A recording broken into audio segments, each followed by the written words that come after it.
Buenas tardes. El día de hoy vamos a ver activo fijo y depreciación como parte de los temas del presupuesto de capital. Bueno, primero, la naturaleza, digamos, de todo activo fijo, ¿no? Básicamente son adquiridos o producidos en algunos casos, ¿no? Para que los utilicemos en los procesos empresariales, ¿no? Van a adquirir la continuidad o el uso permanente de estos bienes. Otra característica es que estos bienes no las compramos o no las producimos para venderlas. Básicamente las compramos para usarlos, ¿no es cierto? No es, digamos, como cuando compramos una computadora, ¿no? La empresa compra una computadora, es un activo fijo, lo compra para usar. Sin embargo, en las empresas que comercializan computadoras, ¿no es cierto? Compran las computadoras para luego vender esas computadoras, ¿no? Entonces, en ese caso, no es un activo fijo, sino es una mercadería, son existencias, digamos, ¿no? ¿Qué más? ¿Cómo las vamos a reconocer? Básicamente porque nos va a generar beneficios futuros, ¿no? Si es una máquina, entonces realizará producciones, ¿no es cierto? Va a transformar determinados materiales y los va a convertir en productos terminados, por ejemplo, ¿no es cierto? También pueden ser confiablemente medidos, ¿no? Es decir, como adquieren el carácter, bueno, salvo los intangibles, ¿no? Pero digamos, por ahora, los activos fijos materiales, digamos, bienes, ¿no? Van a ser confiablemente medidos, qué sé yo, ¿no? Por su valor de compra o por su producción o elaboración, ¿no es cierto? Entonces, eso es la forma como vamos a identificar a estos activos. ¿Qué más? ¿Cómo podríamos capitalizar, ¿no? Es decir, ¿cómo es que estos activos eh, van a ser parte de los recursos de la empresa, ¿no? Entonces, una pregunta que nos podríamos hacer y eso nos podría ayudar a ver si vamos a capitalizar o no estos bienes, ¿no? Debe generar probable beneficio económico futuro, ¿no es cierto? Si genera un probable beneficio económico futuro, ¿no es cierto? Entonces, sí es un bien capitalizable, ¿no es cierto? Y va a ser catalogado como activo fijo. Sin embargo, cuando eso no ocurre, va a ser un gasto. De la misma forma también, ¿no? Si medimos de manera confiable, ¿no es cierto? Es decir, vamos a poder saber su valor o costo, ¿no es cierto? Entonces, vamos a poder capitalizar o vamos a poder identificar como, digamos, como activos fijos, ¿no? Sin embargo, cuando eso no ocurre, será catalogado como gasto, pues, ¿no? Tenemos luego la clasificación de activos fijos. Bueno, normalmente bueno, hay varios dependiendo de los criterios, ¿no? Incluso la norma establece que hay activos fijos tangibles, ¿no es cierto?, que tienen este carácter material, los activos fijos intangibles y los activos fijos biológicos, ¿no? Entonces, estos activos van a tener su propio tratamiento, digamos, sus propias formas de cómo la empresa va a adoptar, digamos, va a contar con algunos de estos activos y de ser el caso, digamos, su depreciación o su, digamos, amortización o de repente el agotamiento de la forma como es que van a ser tratados estos activos, va a tener también su tratamiento específico, ¿no? Entonces, por ejemplo, acá tenemos algunas cualidades de los activos fijos tangibles. Bueno, normalmente son usados para la producción, ¿cierto? O para la prestación de servicios, ¿no?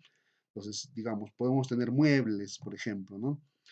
O podríamos tener, digamos, máquinas.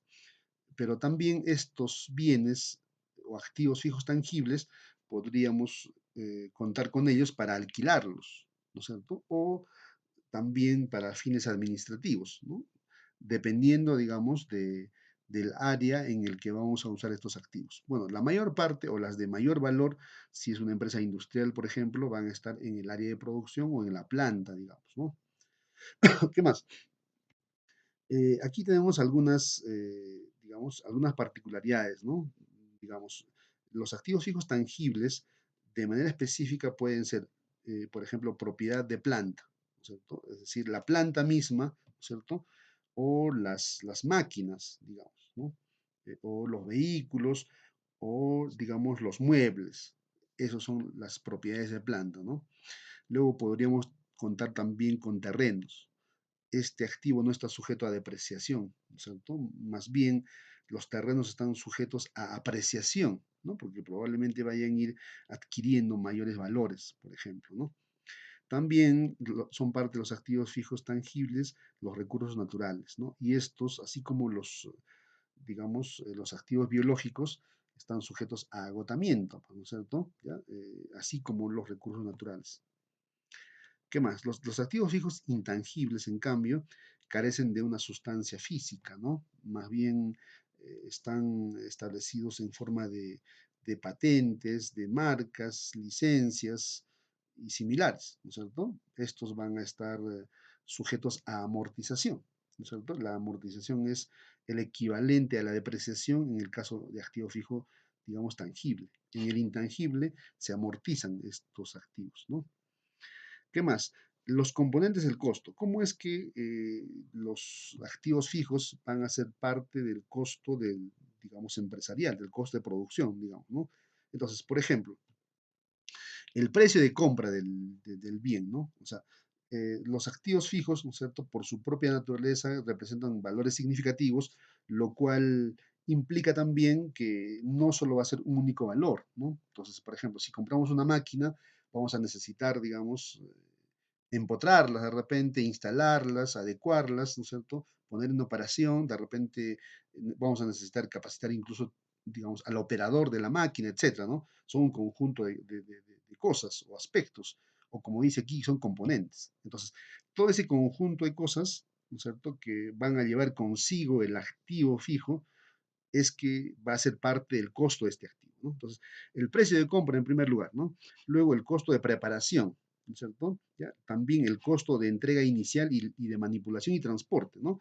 Vamos a necesitar, si de repente es una máquina, vamos a requerir de repente de manipular, digamos, ver su nivel de operatividad, ¿no es cierto? O la entrega misma, o el traslado, ¿no? De repente la máquina la recibimos de repente en el puerto de Matarani, por ejemplo, aquí en Arequipa, ¿no? Pero vamos a necesitar trasladarlos, por ejemplo, ¿no? También necesitamos incluir ahí los costos de instalación y ensamblaje, ¿no? Porque la máquina no viene tal cual operativo, sino va a venir en piezas o partes, ¿no? Hay que ensamblarlos, ¿no es cierto? ¿Qué más? Los costos de prueba del activo, ¿no? Vamos a probar, digamos, ¿no es cierto? A nivel piloto, de repente hacer pruebas, como dice aquí específicamente, ¿no? O en algunos casos podríamos requerir los servicios de algunos profesionales, ¿no es cierto? De repente para la construcción de la planta donde se va a instalar la máquina, por ejemplo, ¿no? O de repente, qué sé yo, ¿no? La evaluación, digamos, de los terrenos, ¿no es cierto? Y alguna otra, digamos, labor técnico-profesional que se requiera, ¿no? Y todos estos van a ser parte del costo de estos activos, ¿no? Y aquí tenemos una suerte de identificación, ¿no? ¿Ya? Entonces, por ejemplo, ¿no? Los costos de remoción y nivelación de tierras, ¿no? ¿Ya? Se capitalizan, son parte de los costos, pues, ¿no? ¿Ya? Por ejemplo, el entrenamiento de personal, ¿no? Ya que es, bueno, en este caso no se considera, ¿no? Y así pudieran haber otros criterios adicionales como los tenemos aquí en esta tabla, ¿no? ¿Qué más? Determinación del costo. Los costos directos deben incluirse en el costo total del activo, ¿no? Los costos indirectos de fabricación fijos no se incluyen en el costo del activo fijo y así, ¿no? Los costos de intereses también, ¿no es cierto? Ya pueden capitalizarse. Bueno, veamos ahora en esta parte el aspecto complementario de todo, eh, digamos, de todo activo, ¿no? De todo activo fijo, que es la depreciación o la amortización o el agotamiento, ¿no? Eh, digamos, la primera idea, ¿no? Dice la depreciación eh, se puede definir como la distribución del costo del activo tangible a lo largo de la vida útil del mismo, ¿no? Es decir, si una máquina tiene un valor determinado, ¿no es cierto? Es que ese valor la vamos a ir distribuyendo según el tiempo de vida de la máquina, ¿no? Si la máquina de repente dura 10 años, es que sus valores tendrán que o sus costos tendrán que distribuirse en el lapso de estos 10 años, ¿no es cierto? A eso se refiere, ¿no? Entonces, claro, es la provisión que se tiene que hacer, digamos, para que cuando termine este periodo, digamos, tentativo de vida útil del activo fijo, es que la empresa tenga la capacidad de renovar, ¿no? Básicamente, para eso se hace esta valoración o esta determinación del costo, ¿no? Durante la cual se reciben servicios del activo en cuestión, ¿no? ¿Qué más? La depreciación, ¿cuáles son, por qué es que se deprecia, ¿no? O cuáles son las causas de la depreciación? Básicamente es por desgaste, ¿no? Ocasionado por el uso normal, digamos, del activo, ¿no es cierto? Si es una máquina, la máquina va a estar funcionando permanentemente según el trabajo que se vaya a realizar y eso genera desgaste, pues, ¿no es cierto? ¿Ya? En el caso de los muebles, bueno, de repente no es muy notorio, pero igual sirve, ¿no? Ya sean qué sé yo, credencias, escritorios, o de repente, qué sé yo, pues, ¿no? Otro tipo, o estantería en general, por ejemplo, ¿no? Entonces, con el uso se va a ir desgastando y eso hay que renovar, ¿no?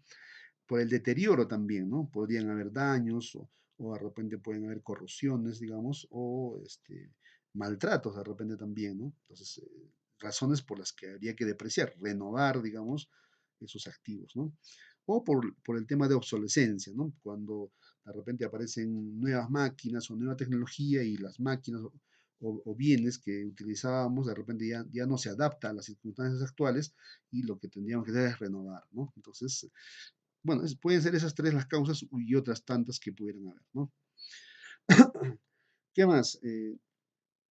Hay algunos aspectos generales, digamos, unas reglas generales para realizar estas depreciaciones, ¿no? Por ejemplo, hay que tomar en cuenta, digamos, una base para hacer la depreciación, ¿no? ¿Ya? O para amortizar, si fuera un intangible, por ejemplo, ¿no? ¿Ya? También hay que tomar en cuenta, digamos, el valor residual, ¿no? Es decir, los activos, a pesar de que pudieron haber cumplido su tiempo de uso, digamos, en una empresa, pueden tener un valor residual al final de un periodo o de periodos determinados, ¿no? Entonces, algunos le llaman valor residual, valor de salvamento o simplemente un valor al final, digamos, de un proceso de uso de estos bienes, ¿no? Entonces, es importante tomar en cuenta esos criterios también. ¿Qué más? La vida útil, ¿no? Es decir, un activo, ¿cuánto tiempo debe durar? ¿No es cierto? Vida útil en términos generales, ¿no? Pero en algunos casos esa vida útil, ¿no es cierto? No siempre se medirá pues por, por tiempo, ¿no? En años, meses, sino pudieran haber otros criterios, digamos, ¿no? De repente cantidad de unidades producidas, por ejemplo, ¿no? ¿Ya? Entonces son otros criterios que se van a ir adoptando. ¿Qué más? La depreciación se inicia cuando el activo está disponible, ¿no? Es decir, claro, vamos a suponer, ¿no? Digamos, compramos una máquina, ¿no es cierto? De repente, por alguna razón, esa máquina pues está varada o todavía no la hemos instalado, digamos, o todavía no está operativo, ¿no? Y de repente, al cabo de los 2 años, recién entra en funcionamiento, ¿no? Entonces, a partir de ese segundo año, cuando ya efectivamente va a empezar a operar, a utilizarse, es que será el momento en el cual empecemos a depreciar, ¿no es cierto? Método de depreciación revisado al menos al cierre de cada año fiscal, ¿no? Bueno, sabemos que hay un conjunto, digamos, de normas, de acuerdo a la ley del impuesto a la renta, de qué criterios y qué tasas, por ejemplo, o qué métodos se deberían utilizar para depreciar, ¿no es cierto? Normalmente se utiliza, digamos, el método de línea recta, por ejemplo, ¿no es cierto?, para las depreciaciones, ya en el contexto tributario, ¿no? Pero también, digamos, tendríamos que considerar estos u otros criterios para, bueno, como reglas generales, ¿no?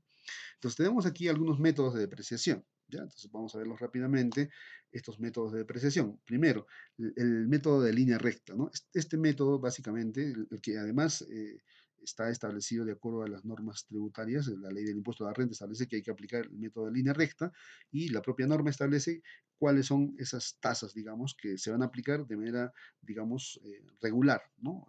Recta precisamente, ¿no? Si es el 10%, es que cada año se va a depreciar el 10% por el lapso de 10 años, digamos, ¿no? Si la tasa es el 20% o 25%, ¿no es cierto?, que es lo que establece la norma tributaria, es que se va a depreciar el 25% el primer año, significa que en 4 años está depreciado ya todo el activo fijo, por ejemplo, ¿no? Entonces, esos son, ¿no? Entonces aquí, bueno, vamos a ver algunos aspectos básicamente, ¿no es cierto? Se trata más bien de que hagamos cálculos y eso en esta parte no necesariamente la vamos a hacer, pero vamos a revisar algunos de ellos, ¿ya? Entonces dice, por ejemplo, el de línea recta, ¿no? El activo se deprecia por igual durante un periodo contable, ¿no? Entonces, ¿cómo se determina la depreciación, ¿no? Normalmente el valor o el costo del bien menos, digamos, el valor de salvamento o de recuperación y eso dividido entre la vida útil, ¿no? Entonces, si mi activo, por ejemplo, vale, digamos, 10.000, ¿no? Y de repente al culminar un plazo determinado, de repente de 5 años, de repente, bueno, ese activo vale, digamos, 2.000, ¿no? Entonces, 10.000 menos 2.000 este, qué sé yo, ¿no? En realidad son 8.000, ¿no? Entonces, la depreciación se hace en realidad de los 8.000 entre la vida útil, ¿no? Si fuera 10 años, entre 10, digamos, ¿no es cierto? Eso es básicamente, ¿no? Pero igual esta vida útil podría ser, digamos, considerado bajo otros criterios también, ¿no? De repente por, qué sé yo, ¿no? Claro, por unidades producidas, que ya es el otro método, digamos, ¿no es cierto? Acá tenemos el otro, el de unidades producidas, ¿no es cierto? Es similar, solo que la consideración a tomar es que vamos a, vamos a poner aquí el dato de las unidades producidas, ¿no? ¿Cuánta cantidad de unidades se han producido para poder depreciar el activo, ¿no? Entonces, claro, puede ser aquí, ¿no? La depreciación anual, aquí aparece, ¿no? Sin embargo, puede ser la depreciación en general, ¿no es cierto? El total de un bien, de un activo fijo, ¿no? Pero puede ser también el anual, ¿no es cierto? ¿Ya? Entonces, eh, el precio o el costo del bien, ¿no es cierto? Menos el valor de desecho, el valor de salvamento o el valor de recupero, ¿no? Restamos y dividimos entre la vida útil en unidades, ¿no? ¿Ya? Que es lo que les decía, ¿no? Este es el otro método, pero aquí ya no se usa, digamos, el periodo o el tiempo como unidad de medida, sino la cantidad de unidades a producir, ¿no es cierto? Y vamos a tener aquí este resultado, pues, ¿no? Unidades producidas, ¿no? Y aquí tenemos un ejemplo, ¿no? ¿Qué más? Bueno, igual acá tenemos otros ejemplos. Esto ustedes lo pueden revisar en el aula virtual, ¿no es cierto? Están estas diapositivas, ¿ya? Y está detallado, digamos, aquí, de acuerdo a cómo es que tendríamos que elaborar nuestra tabla de depreciación, ¿no? Entonces, a ver, revisamos aquí rápidamente, ¿no? Podríamos tener aquí, digamos, este es en el ejemplo, ¿no? Este es el precio o el costo del bien, ¿no es cierto? Vale 108.000, ¿no? Y la recuperación, ¿no es cierto? Ya son 8.000, ¿no? Son 8.000, el valor de recupero o el valor de desecho, como dice aquí, ¿no? ¿Ya? Entonces, claro, eh, de acuerdo a ese valor, ¿no es cierto?, es que hay que hacer la depreciación, ¿no? Y establecemos una tasa de depreciación, que en este caso es 0,15625, ¿no? Entonces, multiplicamos, ¿no es cierto?, y nos va a salir aquí estos valores, ¿no es cierto?, y luego aquí vamos a tener, digamos, las depreciaciones anuales, ¿no? ¿Ya? Y luego aquí vamos a tener el acumulado, ¿no es cierto? Y aquí vamos a ir descontando, ¿no? De los 108.000 más perdón, menos los 22.500, que es la depreciación anual, vamos a ir restando aquí y va a salir, digamos, aquí el diferencial, ¿no? Hasta que finalmente al cabo de este tiempo, digamos, de los 5 años, va a quedar este valor de recupero, ¿no? Como establecía inicialmente este caso, ¿no? Entonces, de esa manera podríamos establecer, digamos, digamos, esta tabla, ¿no? De depreciación, en este caso utilizando este método de unidades producidas, ¿no? Ya está, entonces, eso es, y aquí tenemos otro ejemplo también, que ustedes pueden hacer el seguimiento, de repente una tabla un poco más simple, digamos, ¿no es cierto? Pero igual necesitamos saber cuánto es la depreciación por periodo, digamos, acá está la depreciación año a año, ¿no? O periodo tras periodo, digamos, ¿no? ¿Qué más? También hay depreciaciones aceleradas, ¿no? Depreciaciones aceleradas. Y uno de las depreciaciones aceleradas, uno de los métodos de las depreciaciones aceleradas es la suma de dígitos, ¿no? Entonces, básicamente, es literal, vamos a sumar los dígitos, ¿no? Entonces, si un activo va a tener una vida útil de 5 años, ¿no es cierto? Entonces aquí sumamos, pero 1 más 2 más 3 más 4 más 5, porque son en 5 años que se va a depreciar. Entonces, y dependiendo, digamos, del año, ¿no es cierto? Vamos a determinar su depreciación anual. Por ejemplo, aquí está la depreciación, digamos, del año 5, perdón, claro, bueno, aquí tenemos en la tabla, ¿no? Del primer año, ¿no es cierto? ¿Ya? Entonces, utilizamos aquí es- estos valores, digamos, de suma de dígitos, eh, digamos, en sentido inverso, ¿no? Y eso es lo que tenemos acá, ¿ya? Digamos, 5 entre 15, 4 entre 15, 3 entre 15, 2 entre 15 y 1 entre 15, ¿no es cierto? ¿Ya? Entonces, multiplicamos simplemente el valor, digamos, restado del valor de recupero, ¿no? O el valor residual, ¿no es cierto? Es el mismo ejemplo, ¿ya? Entonces aquí simplemente estos 5 entre 15 multiplicamos por el valor del activo, ¿no es cierto? Y nos sale 33.333, ¿no? Ese va a ser la depreciación acumulada, ¿no? Y como el valor, digamos, inicial del activo es 108.000, vamos restando los 33.000 y aquí nos sale 74.000 y así sucesivamente, ¿no? Entonces, de esa manera tenemos aquí también la tabla de estas depreciaciones, pero utilizando el método de suma de dígitos, ¿no? La depreciación acelerada, ¿no?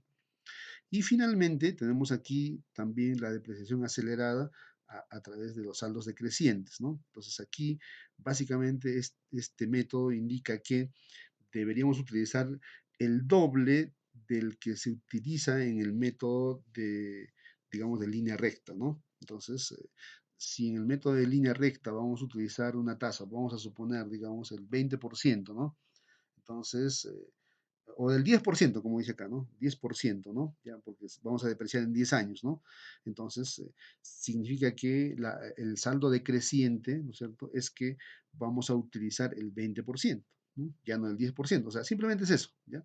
Hay que depreciar el, el doble de lo que consideraríamos en el método de línea recta, ¿no? Entonces, si es el 10%, consideraríamos 20, ¿no es cierto? ¿Ya? Entonces, al momento de calcular, ¿no es cierto? Tenemos también aquí esta tabla, digamos, de depreciación, pero utilizando el saldo decreciente, ¿no? Entonces, y la tasa aquí, ¿no es cierto? Va a ser del 40%. Utilizamos el mismo procedimiento, digamos, ¿no es cierto? Ya, para determinar, por ejemplo, aquí, ¿no? Multiplicamos aquí el 40% de 108.000, sale 43.200, ¿no? Ese va a ser la depreciación del primer año, ¿no es cierto? ¿Ya? Entonces, 108.000 menos 43.000 sale aquí 64.800, ¿no? Y de esa manera vamos aplicando, ¿no es cierto? A esa depreciación, ¿no es cierto? Este, vamos a ir, digamos, determinando los valores año a año o periodo tras periodo, de tal manera que al finalizar el periodo, que serían en este caso 5 años también, ¿no es cierto? O 5 periodos, es que en el último periodo ya tenemos que ajustar, ¿no? Para el saldo, lo que queda, lo que resta, digamos, de valores, ¿no? Tanto en el acumulado como en la depreciación, ¿no? Entonces, y finalmente, bueno, claro, si nosotros hiciéramos los cálculos, tendríamos estos valores que están acá, ¿no? Que los he marcado de amarillo, ¿no? Pero bueno, en realidad, claro, no necesitamos eso porque si fuera así, nos saldría aquí pues 8.398, ¿no? Que sería un valor distinto al del, digamos, al valor residual, que son 8.000, ¿no es cierto? Entonces, no, simplemente va a quedar así, ¿no es cierto? Así, ya que este es el residual, precisamente, o sea, el resto, digamos, de valores de depreciación que nos queda, ¿no es cierto? Y eso es lo que ponemos acá. Ya está, entonces, eso sería básicamente, aquí tenemos algunos otros ejemplos de depreciación. Espero que ustedes le hagan el seguimiento respectivo, pues, ¿no? Gracias.